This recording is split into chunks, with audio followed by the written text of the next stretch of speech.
معلوم ہوا کہ جہنمی کو دو خاص نشانیاں قرآن بتا رہا ہے کہ وہ ہدایت کی بات توجہ سے نہیں سنتے، اور اگر سن بھی لیتے ہیں تو پھر سوچتے نہیں کہ ہمیں عمل کرنا ہے، اس بات کو دماغ میں جگہ نہیں دیتے۔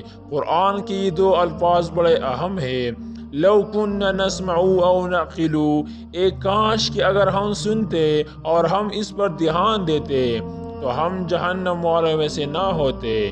آپ بتائیے کہ آج ہم ان نیکی کے باتوں کو سنتے تو ہے، مگر ان پر کتنا عمل کرتے ہیں؟ فقط سننے سے جان نہیں چھٹے گی، سننا ایک عمل ہے اور اس کے بعد اس پر عمل کرنا دوسرا قدم ہے۔ اس لیے جو کچھ ہم سنیں اس پر عمل کرے۔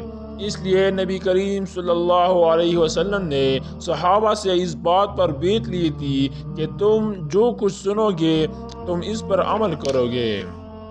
سمعنا و اطعنا، اے اللہ ہم نے جو کچھ سنا ہم نے اس کی اطاعت کی۔